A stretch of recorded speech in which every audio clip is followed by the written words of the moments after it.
For our next session today, I would like to introduce James Russell, BVA Senior Vice President, and Kitty Healey, Head of Antimicrobial Resistance, Policy and Surveillance at the VMD, who are going to be discussing the scope and opportunities for the UK Veterinary Medicines legislation. Kitty and James will start with a discussion between themselves, but we will also have a number of pre-submitted questions for a number of sector stakeholders, which they will respond to. Kitty and James, over to you. Thank you very much, Kat, and great to be here today, and welcome to you as well, Kitty. And as Kat's already said, we intend to spend the first few minutes of this session just having a bit of a chat through ourselves together, the issues around veterinary medicines and the reviews that are coming down the track towards us before we hear some questions from other people. And then I think coming back into a panel discussion after that as well. So Kitty, Kat's already introduced you as the head of antimicrobial resistance and surveillance at the VMD, and that must be quite a busy title just at the moment. It is, yes, indeed. And it's interesting, actually. Antimicrobial resistance is, I think you're alluding to, it's World Antibiotic Awareness Week at the moment. There's a lot of information going out there. We've recently released our VARS report, so just a bit of a plug for that. But of course, what we do at the VMD is broader than just what I do within my section. And we're going to be touching, I think, a little bit on some of that broader work as well.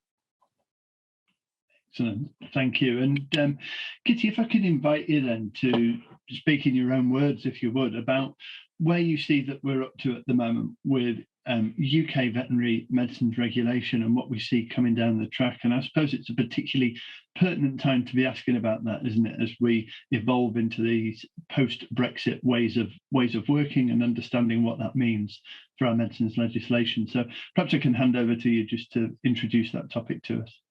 Yes, I'd be glad to. So I'll just set the scene a little bit. And I know that a lot of people listening will be pretty familiar with the veterinary medicines regulations that we have. And so to put that in context, what we are working to, what we've been working to for a number of years are the National Veterinary Medicines Regulations from 2013.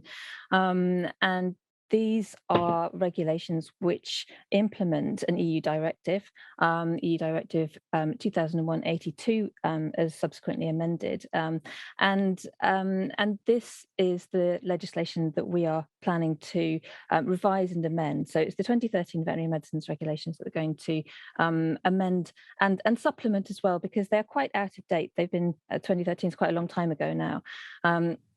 So I think it's fair to say that this is a wholesale revision of those regulations.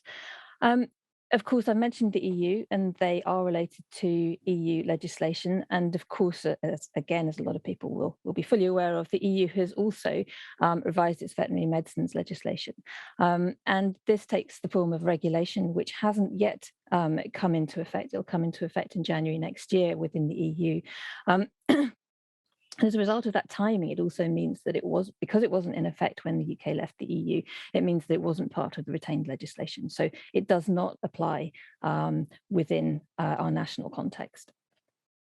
So that said, because of the timing, because of the fact that the large extent of the text of the EU legislation was agreed around the time that we left the EU, we were part of those discussions on what should be, how the legislation should be updated, and a lot of the elements which we consider important are therefore also reflected in the EU legislation, and we see a lot of commonalities there. So I think that what you're likely to see in the forthcoming consultation of the UK legislation will see some similarities, naturally some similarities to what's in the EU legislation, but they are two distinct things. And I think we'll touch on some of those aspects as we continue our conversation.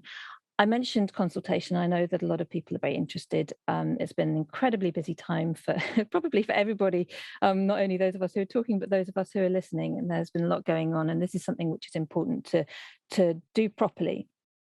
So we are starting some informal consultation, informal workshops, discussion workshops towards the end of this year in December, and those will be followed by a formal consultation. I don't have a date for you, I'm afraid, but what I would very strongly suggest is do keep an eye on the VMD's website on gov.uk, and there are things like there's an RSS feed that you can sign up to there, and information about the consultation will definitely come up there. So I will I'll pause there and hand back to you, James. Yeah, sure. So thank you, Kat. I mean, Kitty, I think you've thrown up a lot of issues within this discussion here, and I think, can we go into that first one first about why it is that the UK needs to think about this now that we've come out of the European Union? And I guess where I'm going with that is thinking, is this the first stage towards a devolved policy on medicines from the European Union? And what do you see as the sort of implications of that? Well, I wouldn't put it as a devolved policy from the European Union. I think that it's actually straightforwardly a case of looking at the regulatory landscape within our country and creating legislation that meets the needs of our country and is fit for purpose. And that's why it's important to take the time to make sure that it is suitable and fitted and specifically designed for the UK context. And I think it's as simple as that, really.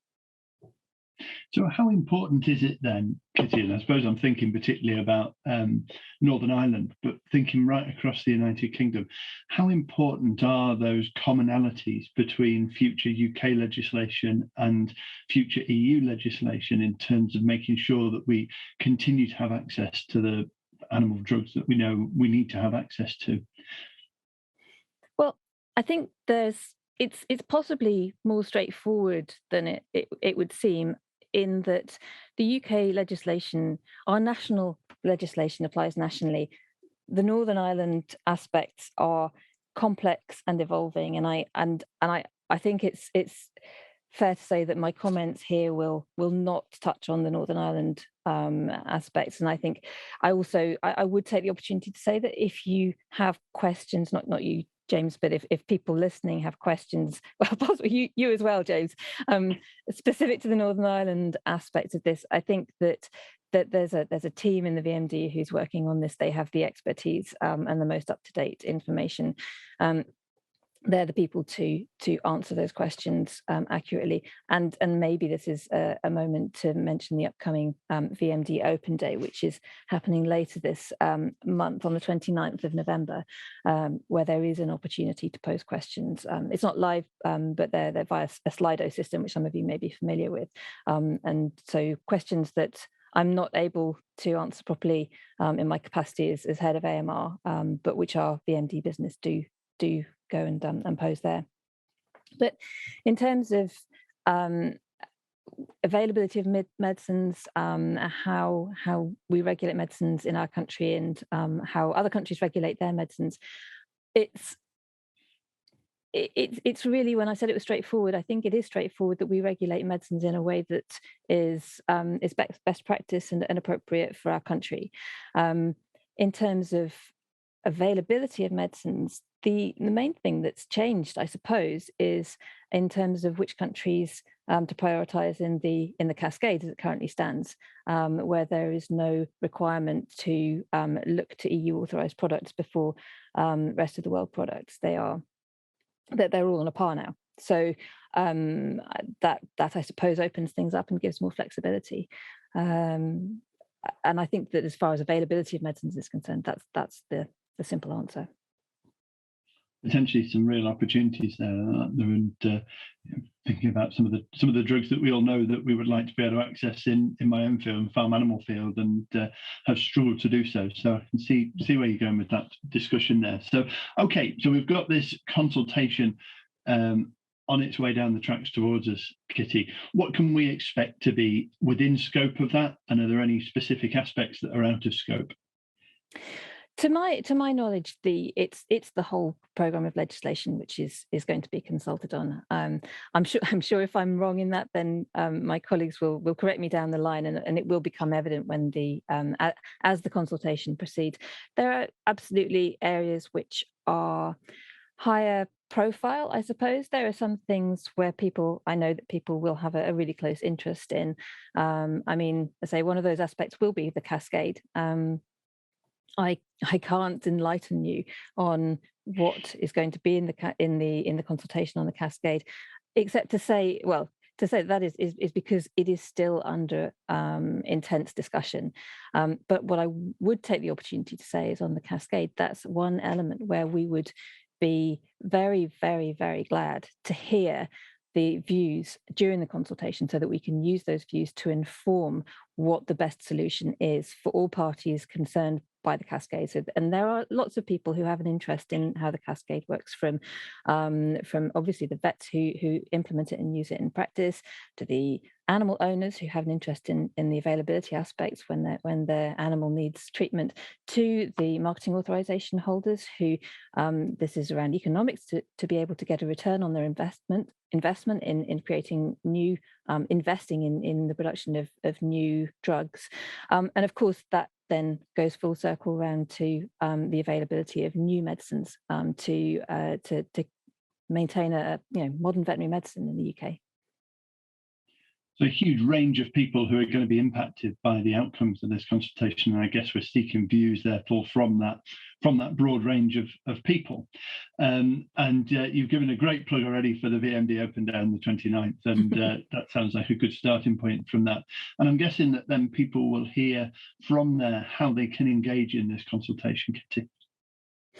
Yes, I think probably there will be some aspects around that, but I think at the moment there isn't a firm date for the formal consultation. So I doubt, unless something changes between now and then, I would imagine that's the message that you will hear at the open day as well. I think the key thing is to know how to get updates from the VMD, and that is really around. The main jumping off place is our gov.uk page, which is very straightforwardly, I've even written it down. It's the gov.uk/VMD. It's as simple as that. So there's the RSS feed. There are I think we have a presence on Twitter and YouTube. There are stories, and there are links. In fact, there's a link to an information hub. So keep an eye on that, and that's where we'll be pushing out information. Fantastic, thank you. And I think we're in a position now to begin to hear from some of these people who ultimately will be responding to your survey through their questions that they've put in. So without further ado, let's begin with a question from Phil Stocker. I'm Phil Stocker, and the question I'd like to pose to Kitty and James is around the licensing of veterinary medicine for use in the UK in our post-Brexit era. What more can be done to give British livestock farmers access to veterinary medicines, licensing countries we already have trade agreements with, without having to go through the expensive and duplicated licensing procedures here? A good example would be the analgesics and the local anaesthetics that are used for castration and tailing, licensed for sheep in other parts of the world, and only able to be used off license here in this country. What more can we do to ease that licensing burden and result in more veterinary medicines being available for UK sheep farmers? Really good question there from Phil, and alluding to exactly the products that we were discussing or alluding to ourselves earlier on there, isn't it? These analgesics and local anaesthetics, and particularly thinking about usage in very young animals. So, Kitty, what can we do to make sure we're not duplicating legislative effort? Well, it's a really interesting question. In fact, lots of elements there to pull out and tease out and talk about.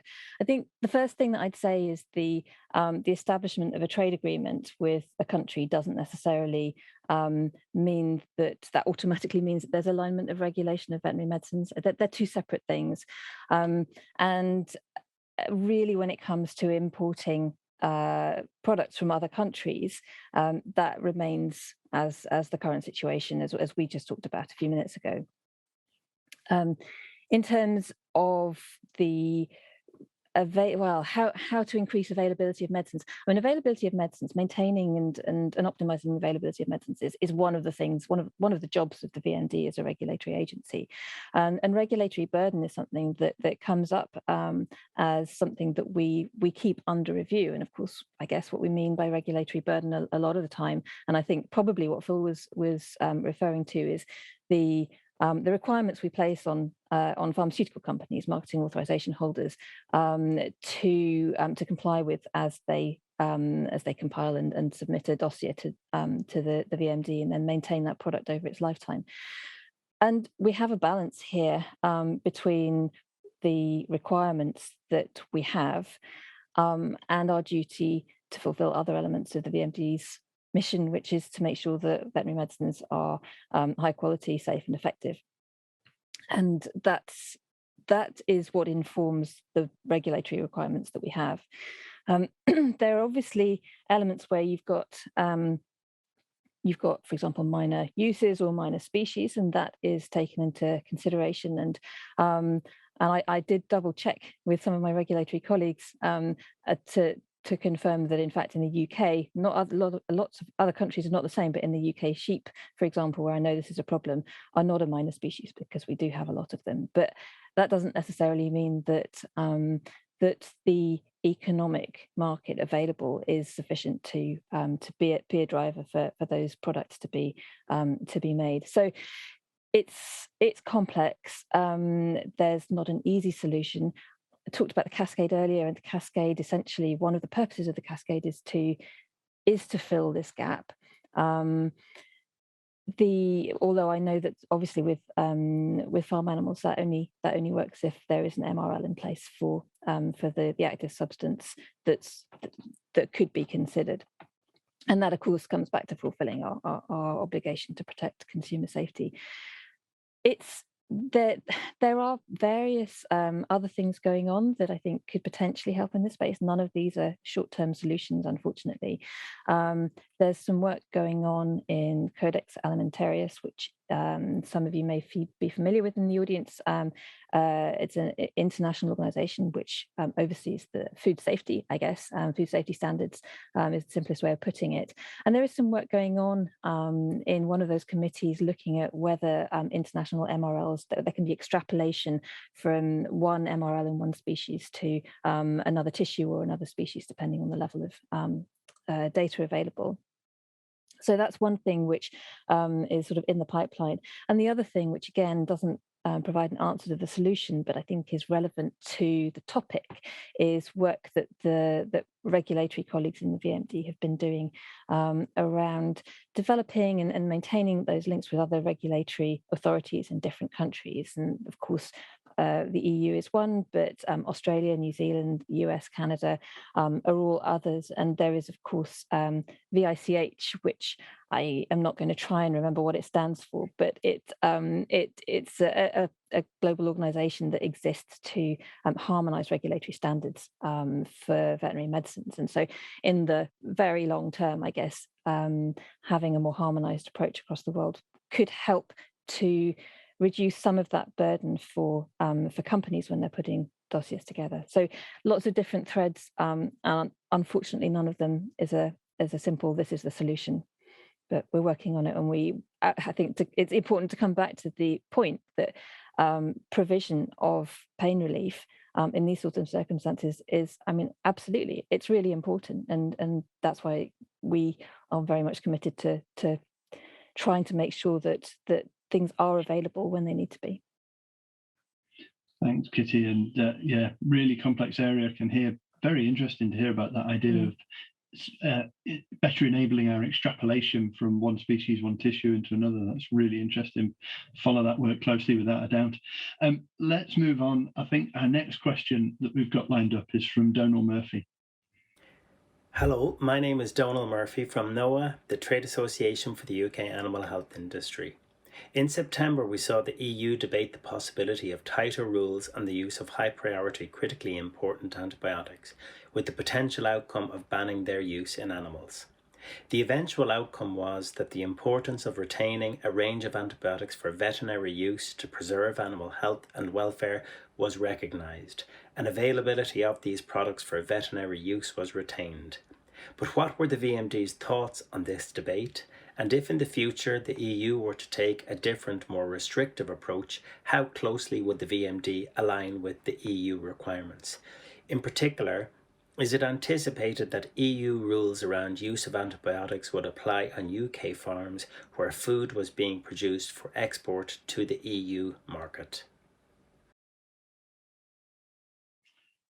Okay, so the question then about what's going to happen when we begin to become more divergent from the EU, and whether we will need to follow EU direction on their journey in terms of medicines regulation. So where would you go with that, Kitty? Well, I think it's a brilliant question. I think that there's, and I say that because again, this is a question with lots of different elements to it. It's a sort of it's a sort of an ensemble question. I mean, what did we think of the discussion? I mean, I think we watched the discussion closely. I think it's probably easier to answer what is our position on banning the use of any specified antibiotics for use in animals.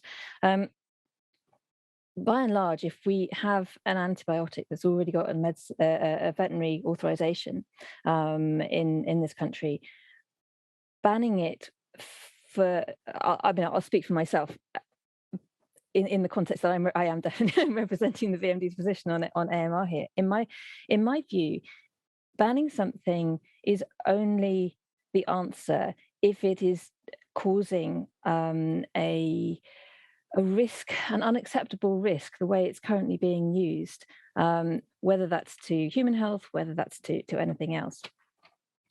Banning something, though, can also lead to consequences. So, for example, if you start to ban one thing, then you've taken one thing off the market, you've taken one thing off the pharmacy shelf, which means that you've now got a slightly reduced spectrum of things that you can use to prescribe against infections. If you then ban something else, then you have even fewer antibiotics to choose for. And if you get too carried away with banning, then you're going to end up with one or two antibiotics, which is only going to promote the development of resistance. And when you talk about, why are we concerned about AMR? Well, we're concerned about AMR because we're concerned that it might end up with us not having any effective antibiotics to use. So I'm concerned to make sure that we try to avoid to artificially impose that situation where possible.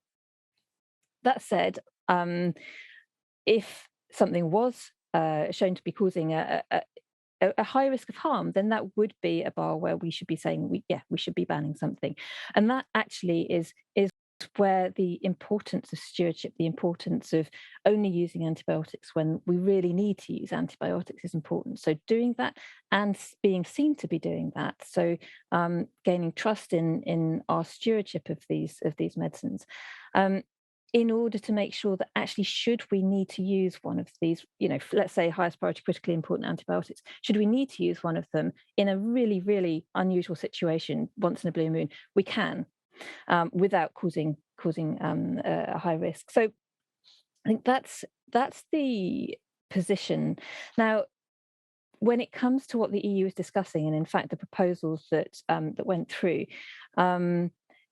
as I understand it, the likelihood is that it will lead to a list where things are being banned from consideration for development into veterinary medicines. In other words, it's restricting the things that might come onto the pharmacy shelves at your veterinary surgery, rather than taking things that are already there off it. And that's a different thing. And I think that we've anticipated that that's likely to be the case in any case, and really underlines the importance of stewardship of the ones that we have, and preserving the ability to use them. Now, Donald also said, would we align with the EU? Should they change their positions? And I think that comes back to, only if it happened to be our position too, which, it might be. We think along quite a lot of similar lines when it comes to the importance of antimicrobial stewardship, but it's not a given. It comes back to this is we're developing legislation and policy for our country. I mean, certainly, if someone somewhere else in the world has a good idea, then that's always great to draw from that. But it's not a sort of an alignment by default. And we do have really good evidence of good stewardship and low, and in some cases still reducing use, which gives us a lot of confidence. Where Donal asked, I think, what did he say? He talked about would EU rules apply to UK farms? So EU legislation doesn't apply to UK farms in terms of what farmers can use or what vets can prescribe. But if the EU as an importing country sets out restrictions on what they're willing to allow as imports, then that would have an effect. But it wouldn't be. It's outside the scope of the of our veterinary medicines regulations, and it's a separate and distinct trade issue. And there's no legal obligation under our framework for that to comply. It's a matter for the EU as an importing country, and the choice of the farmer, I guess, as to where they are hoping to export to. In just the same way as we already have similar restrictions, for example, on IBR vaccinated bulls moving to different parts of the world, don't we? So yeah, can see the correlation there. Thank you, Kitty. Keen to just move us on with. I think our next question is coming in from Paul Thompson. Hi, I'm Paul Thompson from the Garth Pig Practice, and I'm currently a Senior Vice President of Pig Veterinary Society. My question for James and Kitty is this. The new EU vet medicine regulation introduces tighter rules on antibiotic treatments for groups of animals. Given that the UK has already made significant progression reducing antibiotic use, is this an area where the UK might have a different interpretation of the EU regulations? Thank you. I can see a bit of overlap there from what Paul's asked us, but what would that add to what you've just said from Donal's question, Kitty?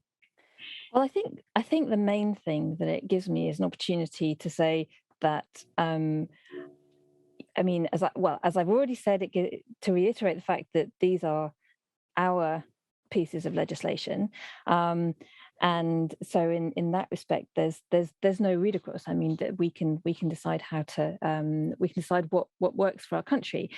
That said, because there's a subtext here, and that's that our ambition on combating AMR and on tackling inappropriate use or anything like that, our ambition is really, really high. Our ambition is at least as high as the EU's, I would say.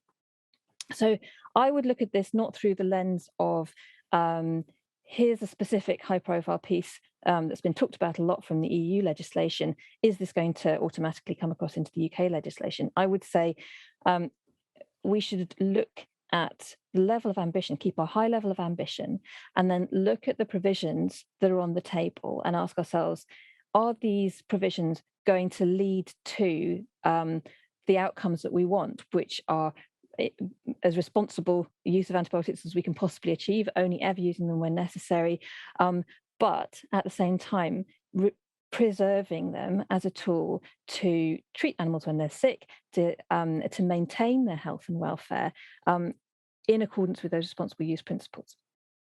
So I would suggest that you're likely to see provisions out for consultation.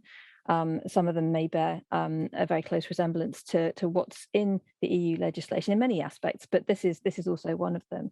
And actually, it's an area where I, in particular, would really, really value input from people who will be using this and actually prescribing against the laws here. I would really like to know, do you think that this is going to lead to any unintended consequences? If you do think it's going to lead to unintended consequences, then what is the alternative that we can put in which will not lead to unintended consequences, but will maintain that level of ambition and in fact lead to better stewardship? So it's not just a question of saying, this doesn't look right, we don't think this is going to work. We're absolutely listening for those aspects of wherever they might crop up in the legislation, but it's also, well, what would work then? And how can we do this so that we can be as as ambitious as we can, but in a way that's effective.